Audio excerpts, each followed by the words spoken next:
Simulan po natin ang pagdiriwang sa ngalan ng Ama at ng Anak at ng Espiritu Santo. Amen. Ang pagpapala ng ating Panginoong Jesucristo, ang pag-ibig ng Diyos Ama, at ang pakikipagkaisa ng Espiritu Santo, naway sumainyong lahat. At sumaiyo rin. Mga kapatid, tayo pong lahat ay nagkakatipon bilang isang mag-anak ng Diyos sa pagdiriwang ng banal na Eukaristiya. At upang tayo po ay maging karapat-dapat gumanap sa banal na pagdiriwang na ito, alalahanin po natin ang ating mga pagkukulang at nagawang pagkakasala at buong kababaang loob tayong humiling ng awa at pagpapatawad mula sa Diyos.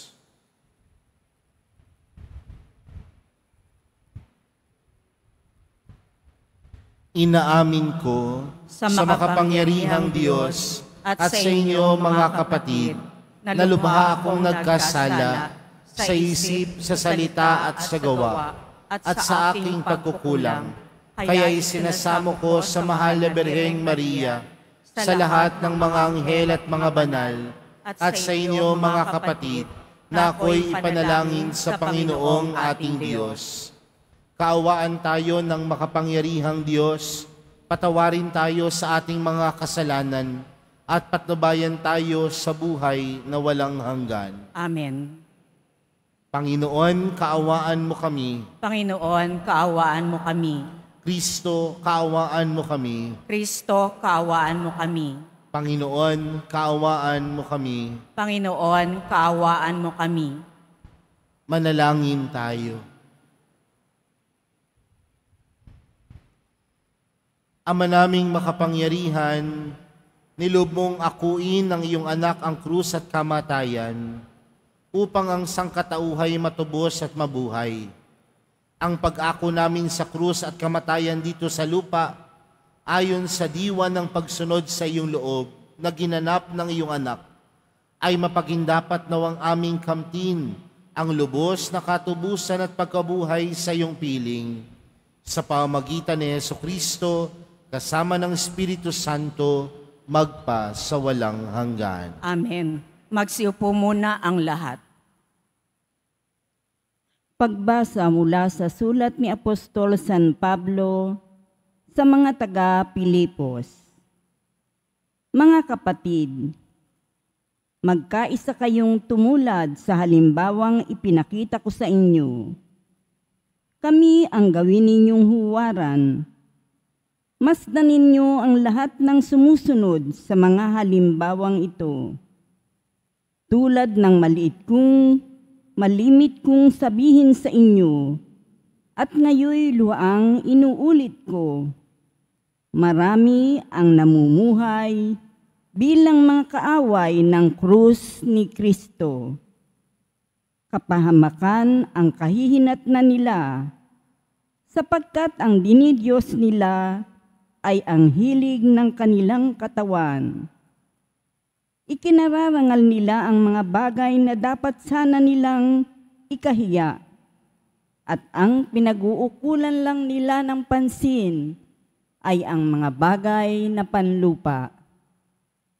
Sa kabilang dako, ang langit ng tunay nating bayan, mula rooy hinihintay nating may pananabik ang Panginoong Hesukristo, ang ating tagapagligtas.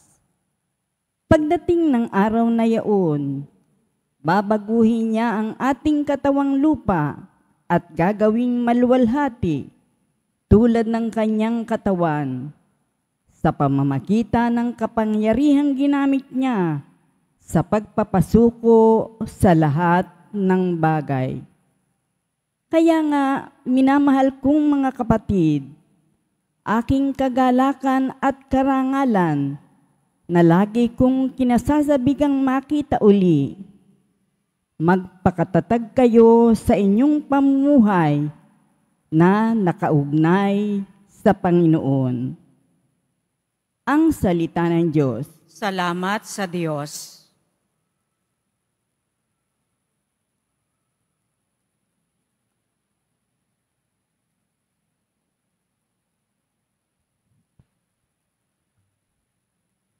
Masaya tayong papasok sa tahanan ng Poong Diyos. Masaya tayong papasok sa tahanan ng Poong Diyos. Ako ay nagalak sa sabing ganito, sa bahay ng Poon ay pumasok tayo. Sama-sama kami matapos sapitin ang pintuang lunsod nitong Jerusalem. Masaya tayong papasok sa tahanan ng Poong Diyos. Yaong Jerusalem, kay ganda ng anyo, maganda ang ayos ng muling matayo. Dito umaahon ang lahat ng angkan, lipi ni Israel, upang magsambahan.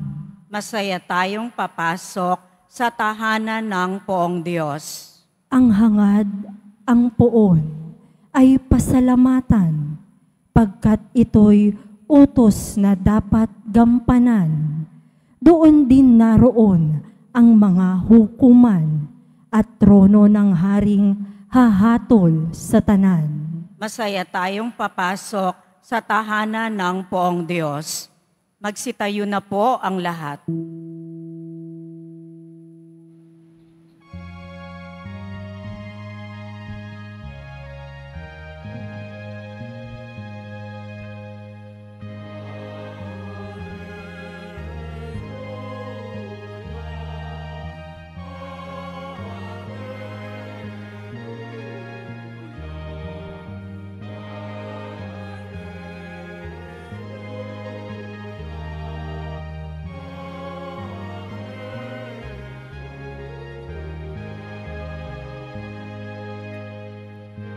Lubos na magtatamasa ng pag-ibig ng Diyos Ama, ang sumunod sa anak niya.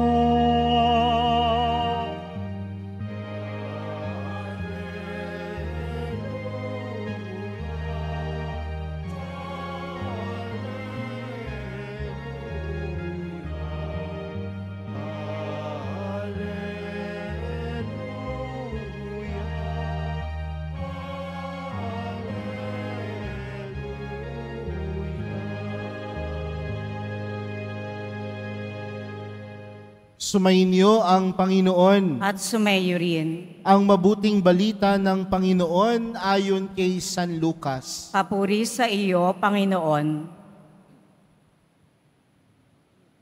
Noong panahong iyon, sinabi ni Jesus sa kanyang mga alagad, may isang mayaman na may isang katiwala. Isinumbong sa kanya na nilulustay nito ang kanyang ari-arian, kaya't ipinatawag niya at tinanong, ano ba itong naririnig ko tungkol sa iyo? Isulit mo sa akin ng buo ang pangangasiwa mo sa aking ari-arian, pagkat mula ngayon ay hindi na ikaw ang katiwala ko. Nawika ng katiwala sa sarili, aalisin na ako ng aking Panginoon sa pangangasiwa. Ano ang gagawin ko? Hindi ko kayang magbungkal ng lupa. Nahihiya naman akong magpalimos. Alam ko na ang aking gagawin. Maalis man ako sa pangangasiwa, may tatanggap din sa akin sa kanilang tahanan. Isa-isa niyang ngayong tinawag ang mga may utang sa kanyang Panginoon. Tinanong niya ang una, gaano ang utang mo sa aking Panginoon? Sumagot ito, 100 tapayang langis po. Heto ang kasulatan ng iyong pagkakautang. Dali, maupo ka't gawin mong 50, sabi ng katiwala. At tinanong naman niya ang isa, ikaw, gaano ang utang mo? Sumagot ito, 100 kabang trigo po. Ito ang kasulatan ng iyong pagkakautang, wika niya. Isulat mo, 80. Pinuri ng Panginoon ang mandarayang katiwala dahil sa katalinuhang ipinamalas nito, sapagkat ang mga makansanlibutan ay mas mahusay gumawa ng paraan kaysa mga makadiyos. Mga kapatid, ang mabuting balita ng Panginoon. Pinupuri ka namin, Panginoong Heso Kristo. Magsiupo muna ang lahat. Magandang gabi po sa inyong lahat. Pwede bang batiin ang katabi ng... Tayo pong lahat ngayon ay nagkakatipon bilang isang mag-anak ng Diyos sa pagdiriwang ng banal na Eucharistia. Ngayon po ay araw ng Biyernes, araw na inilalaan po natin para tayo ay magpuri at magpasalamat sa mahal na pong Jesus Nazareno. Kaya bigyan po natin ng malakas na pagpapuri at palakpak ang ating mahal na pong Jesus Nazareno. Mga kapatid, tandaan po natin nung tayo po ay nilikha ng Diyos, tayo ay kanyang pinagkatiwalaan. Kaya nga ang tawag sa atin, tayo ay mga katiwala ng kanyang nilikha. Pero magandang tanungin mga kapatid, gaano po ba talaga tayo nagiging tunay na katiwa-tiwala sa ating mga pansariling buhay? Tingnan po natin ang mga biyayang ipinagkakaloob sa atin ng Diyos. Marahil karamihan po sa atin dito, nakatatanggap ng biyaya mula sa Diyos. Tama po ba? Sa tingin mo ba yung buhay mo, biyaya yan? Sa tingin mo ba yung buhay mo, biyaya para sa katabi mo sa mga oras na ito? Parang humina. Parang hindi matanggap na siya ay biyaya. Tayo ay nakatatanggap ng biyaya mula sa Diyos. Tayo ay nakatatanggap ng pagpapala mula sa Diyos. Pero tandaan natin, ang mga biyaya na tinatanggap natin sa Diyos, wag lang nating makita bilang isang karapatan na dapat nating matanggap. Minsan po may ganyan tayong pag-iisip, nagdasal ako sa Diyos, dapat biyayaan ako ng Diyos. Lumapit ako sa mahal na pong Jesus Nazareno, dapat makatanggap ako ng pagpapala mula sa mahal na pong Jesus Nazareno. Tumulong ako sa kapwa ko, dapat dumami ang lahat ng biyayang aking matatanggap. May ganun po tayo minsan na pag-iisip na sa bawat ginagawa natin, dapat may kapalit. Pero tandaan natin mga kapatid, na ang biyayang tinatanggap natin ay hindi isang karapatan na dapat natin matanggap bilang mga tao. Kundi ang biyayang ito, ang pagpapalang tinatanggap natin, nagmumula sa mapagbigay at maawaing Diyos. Uulitin ko po ha, hindi karapatan ang pagtanggap ng biyaya mula sa Diyos, kundi ang biyayang tinatanggap natin mula sa mapapagpala, mapagbigay, at maawaing Diyos. Sa atin pong ibanghelyong napakinggan, merong talinghagang ibinahagi ang mahal na pong Jesus Nazareno. Nagpapatungkol po ito sa isang taong pinagkatiwalaan. Pero anong pong simula doon sa ating ebanghelyo? Sabi po doon, isinumbong sa kanya na nilulustay nito ang kanyang ari-arian, kaya't pinatawag niya at tinanong ang taong ito, ano ba itong narinig ko tungkol sa iyo? Kaya ang sabi sa kanya ng Panginoon, isulit mo sa akin ng buo ang pangangasiwa mo sa aking ari-arian, pagkat mula ngayon ay hindi na ikaw ang katiwala ko. Sa madaling salita, dahil hindi niya ginamit ng maayos ang pagpapala at biyaya mula sa Diyos, pwede itong makuha. Pwede po itong mabawi. Pero hindi naman pwede nating sabihin sa Diyos, bakit mo babawiin? Karapatan ko to eh. Minsan sasabihin natin, bakit mo babawiin yung pagpapala? Bakit mo babawiin yung ibinigay mong biyaya sa akin? Araw-araw ako nagsisimba. Araw-araw ako nagdadasal. Araw-araw akong humahawak sa mahal na pong Jesus Nazareno. Bakit mo babawiin?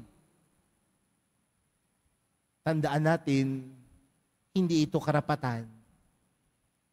bagkus ito'y nagmumula sa mapagmahal at mauwain at mapagbigay na Diyos. Kung ang biyayang ipinagkaloob sa atin, nagagamit natin sa mabuti at tama. Kaya nga ho tayo'y nakatatanggap ng biyaya upang tayo din ay maging biyaya. Kaya nga po tayo nakakatanggap ng pagpapala upang tayo din ay maging pagpapala para sa iba. Pero kapag ginagamit natin ang biyaya at pagpapala sa mali, baka mawala ito sa buhay natin. Baka mawala ito sa sarili nating mga puso at buhay. Ano po ang pwede nating matutunan? Ng pagpapala at biyaya, dapat ginagamit sa tama. Ang pagpapala at biyaya, dapat ginagamit sa mabuti.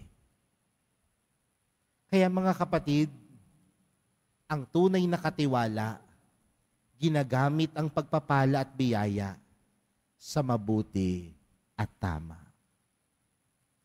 Kaya kung sa tingin mo ikaw ay katiwala at ikaw ay pinagpala, nawa maging pagpapala at biyaya ka din sa iba. Pwede nyo bang tingnan yung katabi ninyo? Sa tingin nyo po ba yung katabi ninyo katiwa-tiwala? Marahil sasabihin ng ilan, pwede, opo. Ito po ang sasabihin ko. Mamaya kapag nangumunyon po kayo, iwanan nyo nga ho yung bag nyo dyan. Ayaw na. Hindi po yata katiwa-tiwala. No? Pero ang katiwa-tiwala, mga kapatid, ay nagiging daan ng Diyos upang maging pagpapala at biyaya para sa iba. Yun po yung unang magandang mapagnilayan. Pangalawa, sa ating ibanghelyong napakinggan, yung katiwala, alam niyang aalisin na siya ng kanyang Panginoon. Kaya ano ang kanyang nabanggit? Hindi ako marunong magbungkal ng lupa. Sa madaling salita, ang gusto niyang sabihin, hindi ko kayang magbanat ng buto. Sabi niya pa, hindi ko kaya ring mangmalimos, manghingi. Kaya ano ang kanyang ginawa? Tinawag niya ang lahat ng may utang sa kanyang Panginoon. At nung sinabi nung dalawang may utang sa kanya, meron po kaming tig-100 utang sa inyong Panginoon. Ano ang ginawa niya? Yung isa ginawa niyang 80 na lang. Yung isa ginawa niya ng 50 na lang. Sa madaling salita, nandaya. Pero bakit sa bandang dulo ng Ebanghelyo, ang itong mandarayang katiwala, pinuri pa ng Panginoon? Ang sabi sa ating Ebanghelyo, pinuri ng Panginoon ang mandarayang katiwala dahil sa katalinuhang ipinamalas nito. Mga kapatid, magandang bigyang pansin po ito. Hindi pinuri ng Diyos ang kadayaang ginawa ng katiwala. Dahil kailanman hindi pupuriin ng mahal na pong Jesus Nazareno ang mga taong tunay na nanlalamang sa kapwa.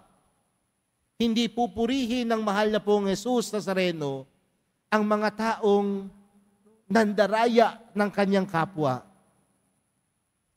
Pero anong pinuri ng mahal na pong Jesus Nazareno sa katiwalang ito?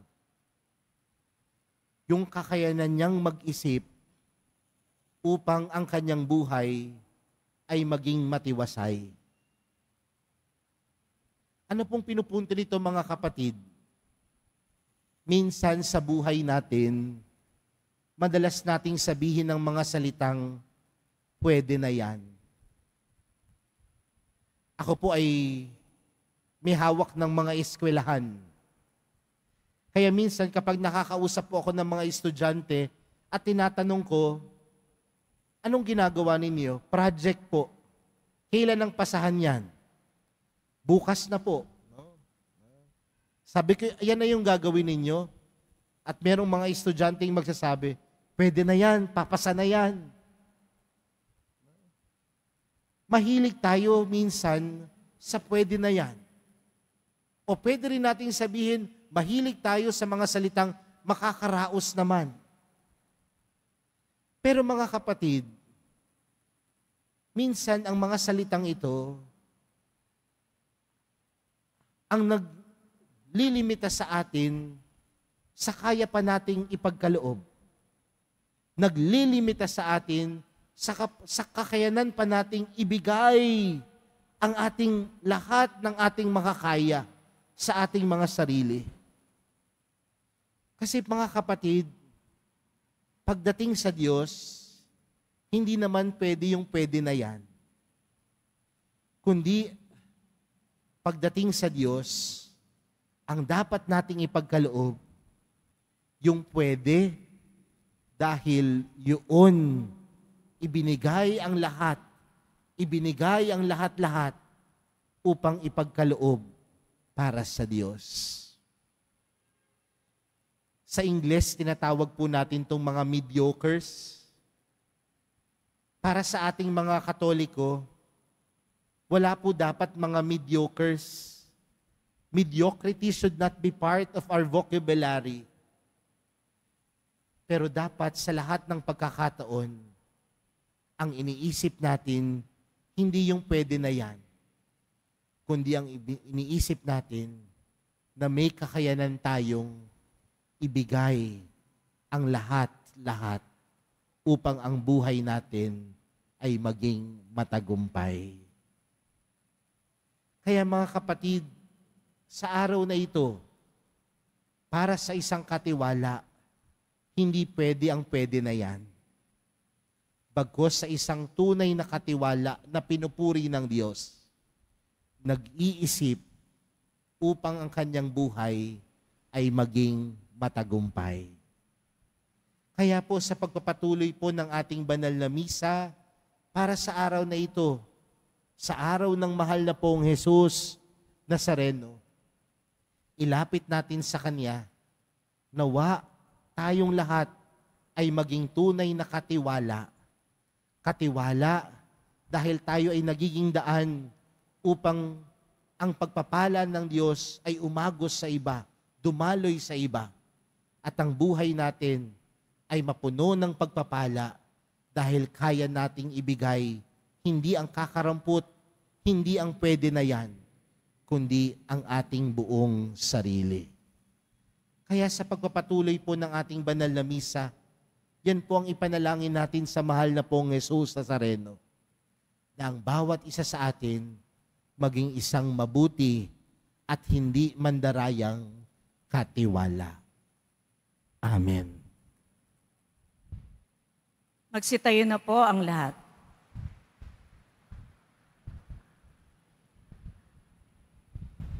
Mga minamahal kong mga kapatid, idulog natin sa mahal na pong Jesus Nazareno ang ating mga kahilingan, taglayang matibay na pananampalataya sa Kanyang pagkadiyos, ang tapat na pag-asa sa Kanyang kapangyarihan, at ang maningas na pag-ibig sa Kanyang puso. Ang ating panalangin, mahal na pong Jesus Nazareno, kaawaan mo kami. Mahal na poong Jesus Nazareno, kaawaan mo kami. Upang ang Eucharistia na ating tinatanggap sa komunyon at inihahandog sa misa bilang alaala ng mga hirap ng mananakop ay magdulot sa atin ng wagas na pagmamahal sa Diyos at sa kapwa. Manalangin tayo. Mahal na poong Jesus Nazareno, kaawaan mo kami. Upang ang panalangin ni Jesus Nazareno sa halamanan ng Getsemani na dito'y pinawisan siya ng dugo, ay maghasik sa atin ng pagkahilig sa panalangin na siyang mabisang lunas sa lahat ng karamdaman ng tao. Manalangin tayo. Mahal na poong Jesus Nazareno, kaawaan mo kami. Upang ang kanyang koronang tinik, damit na purpura at krus, ay magpaalala sa atin ng kanyang mga aral at simulain bilang hari ng sanlibutan ay dapat maghari sa ating isipan, angkan at lipunan. Manalangin tayo. Mahal na poong Jesus Nazareno, kaawaan mo kami. Upang sa bisa ng kanyang pagpapasan ng krus sa mga lansangan sa Jerusalem, ay matuto tayong makiramay at makihati sa mga kahirapan at tiisin ng kapwa. Manalangin tayo. Mahal na poong Jesus Nazareno, kaawaan mo kami. Upang tulungan tayo ng mahal na Birhen, ina ng hapis, na maging tunay na larawan ng kanyang anak sa isip, wika at gawa, nang sa gayon ay makamit ang ating kahilingan sa poong Jesus Nazareno. Manalangin tayo. Mahal na poong Jesus Nazareno, kaawaan mo kami. Ama naming mapagmahal na hayag sa salita, gawa, buhay at kamatayan ng iyong anak, na ang Diyos ay pag-ibig. May pahayag dinawa namin ang katotohanan ito sa pamamagitan ni Jesus Nazareno, Panginoon namin, magpa sa walang hanggan. Amen. Magsiupo muna ang lahat.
Magsitayo na po ang lahat.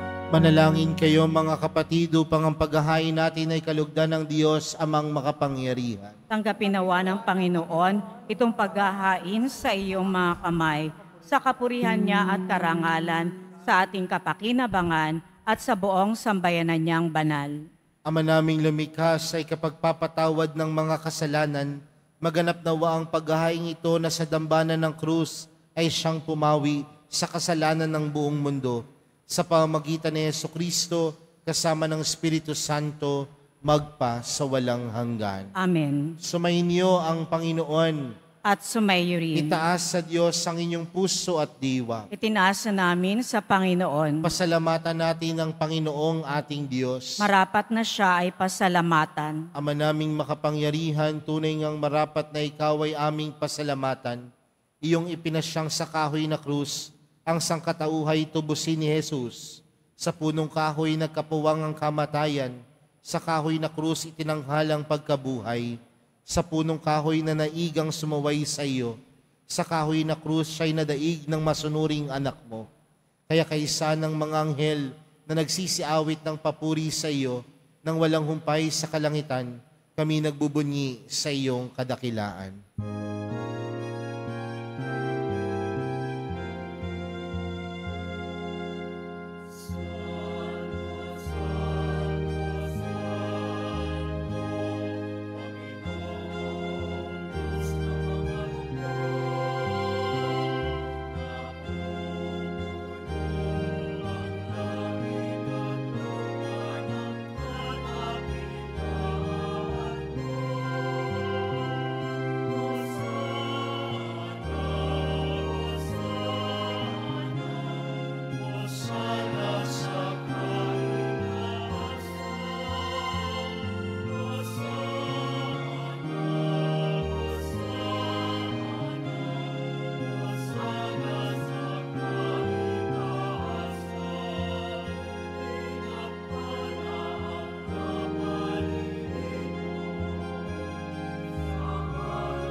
Magsiluhod po ang lahat. Ama naming banal, ikaw ang bukal ng tanang kabanalan, kaya't sa pamagitan ng iyong Espiritu, gawin mong banal ang kaloob na ito upang para sa amin maging katawan at dugo ng aming Panginoong Hesukristo. Bago niya pinagtiis ang kusang loob na maging handog, hinawakan niya ang tinapay, pinasalamatan kaniya, pinaghati-hati niya iyon, iniabot sa kanyang mga alagad at sinabi, tanggapin ninyong lahat ito at kanin. Ito ang aking katawan na ihahandog para sa inyo.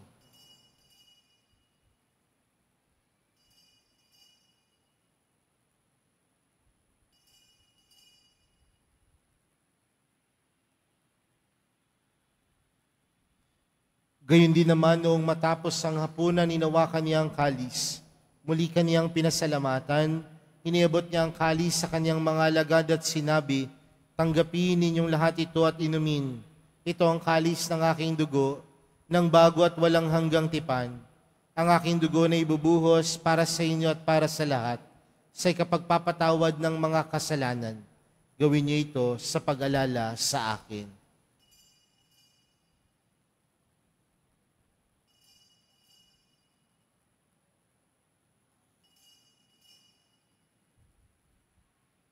Magsitayo na po ang lahat. Ipagbunyi natin ang misteryo ng pananampalataya.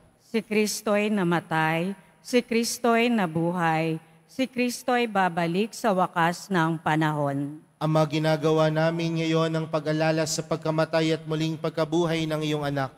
Kaya't inaalay namin sa iyo ang tinapay na nagbibigay buhay at ang kalis na nagkakaloob ng kaligtasan. Kami nagpapasalamat dahil kami iyong minarapat na tumayo sa harap mo para maglingkod sa iyo. Isinasamo namin kaming magsasalo-salo sa katawan at dugo ni Kristo ay mabuklod sa pagkakaisa sa pamamagitan ng Espiritu Santo. Ama, lingapin mo ang iyong simbahang laganap sa buong daigdig. Puspusin mo kami sa pag-ibig kay San Francisco na aming Papa at ni Jose na aming Obispo at ng Tanang Kaparian. Alalahanin mo rin ang mga kapatid naming nahimlay nang may pag-asang sila'y muling mabubuhay, gayon din ang lahat ng mga pumanaw. Kaawaan mo sila at patuloyin sa iyong kaliwanagan. Kaawaan mo at pagindapating kaming lahat na makasalo sa iyong buhay na walang wakas. Kaysa ng mahal na Birheng Maria, na ina ng Diyos, ng kabiyak ng puso niyang si San Jose, kaysa ng mga apostol at ng lahat ng mga banal na namuhay dito sa daigdig ng kalugod-lugod sa iyo, may pagdiwang nawa namin ang pagpupuri sa ikararangal mo sa pamagitan ng iyong anak na aming Panginoong Hesukristo. Sa pamagitan ni Kristo, kasama niya at sa Kanya, ang lahat ng parangal at papuri ay sa iyo, Diyos amang makapangyarihan, kasama ng Espiritu Santo, magpa sa walang hanggan.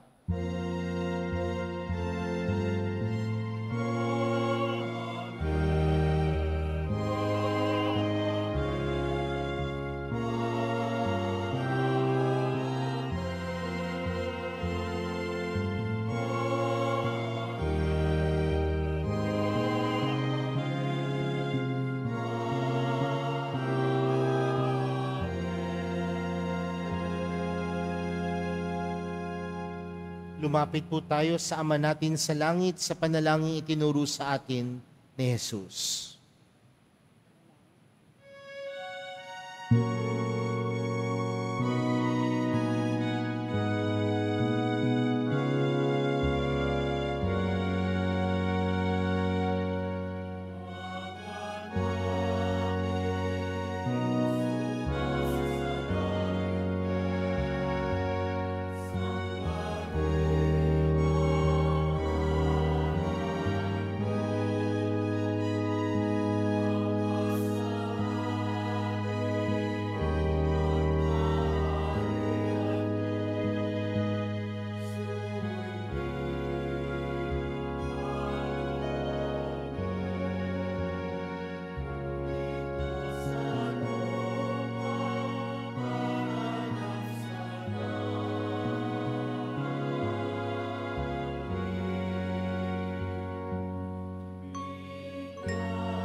namin kami adyas sa lahat ng masama, pagkalooban ng kapayapaan araw-araw, iligtas sa kasalanan at ilayo sa lahat ng kapahamakan, samantalang aming pinananabikan ang dakilang araw ng pagkapahayag ng tagapagligtas naming si Jesucristo. Sapagkat iyo ang kaharian at ang kapangyarihan at ang kapurihan magpakailanman. Amen. Panginoong Jesucristo, sinabi mo sa iyong mga apostol, kapayapaan ang iniwan ko sa inyo, ang aking kapayapaan ang ibinibigay ko sa inyo. Tunghayan mo ang aming pananampalataya at huwag ang aming pagkakasala. Pagkalooban mo kami ng kapayapaan at pagkakaisa ayon sa iyong kalooban, kasama ng Espiritu Santo, magpa sa walang hanggan. Amen. Ang kapayapaan ng Panginoon ay laging sumainyo. At sumayo rin. Magbigayan po kayo ng kapayapaan sa isa't isa.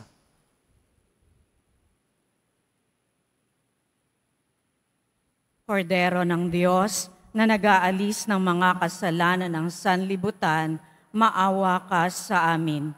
Kordero ng Diyos, na nag-aalis ng mga kasalanan ng sanlibutan, maawa ka sa amin.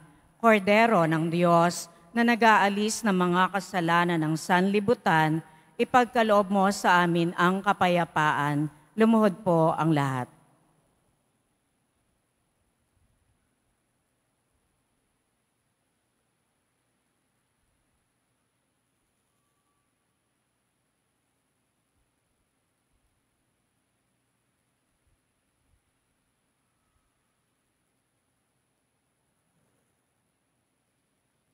Narito po si Jesus, ang kordero ng Diyos.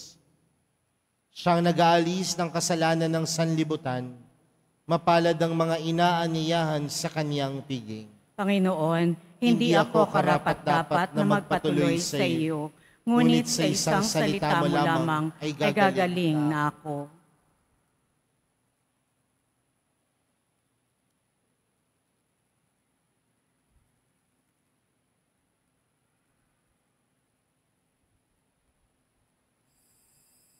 Para sa lahat ng tatanggap ng banal na komunyon, sasagot po tayo ng amen pagkasabi ng pari o ng lay minister ng katawan ni Kristo at isubo agad sa bibig bago umalis sa harapan ng pari o lay minister. Sumunod po tayo.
Manalangin tayo. Panginoong Jesucristo, kaming nagsalo-salo sa banal na paikinabang ay nakikiusap sa iyo ng mga nasagip ng kahoy na krus na nagbibigay buhay ay iyong ihatid sa pagkabuhay sa kaluwalhatian, sapagkat ikaw ang Panginoon magpa sa walang hanggan. Amen. Mga kapatid, ating ipagdasal ang ating mga minamahal na yumao at ang lahat ng mga kaluluwa sa purgatorio. Panginoon naming Diyos, Ama namin, Ikaw po ang dahilan ng aming pagsilang. Sa iyo galing ang aming hiram na buhay. Buong kababaang loob po kaming nananalangin at kami nagmamakaawang kalugdan mo po ang mga kaluluwa ng mga pumanaw na sa mundong ito. Sila naway magkamit ng buhay sa iyong piling. Alisin mo ang anumang mga karumihan ng kasalanan upang sila ay maging marapat sa iyong walang hanggang kalinisan. Iyaon mo sila sa purgatorio at bigyan ng puwang sa iyong kaharian sa langit. Kapayapaan kailanman ang igawad ng may kapal sa mga yumaong nagsipanaw. Sila naway silayan ng iyong ilaw na walang hanggan. Amen. Mapanatag nawa sila sa kapayapaan. Amen.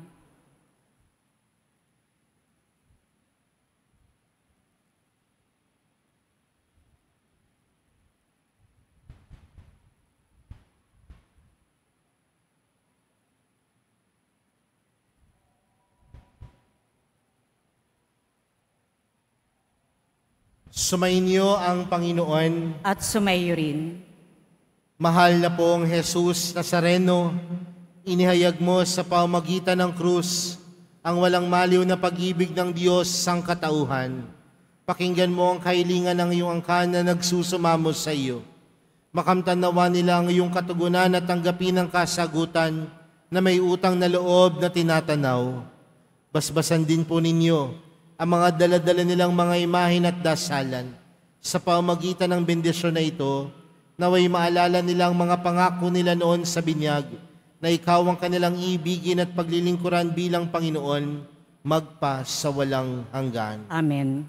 At pagpalain po kayong lahat ng makapangyarihang Diyos, Ama, Anak at ng Espiritu Santo. Amen. Humayo kayong taglayang kapayapaan ng Poong Jesus Nazareno. Salamat sa Diyos.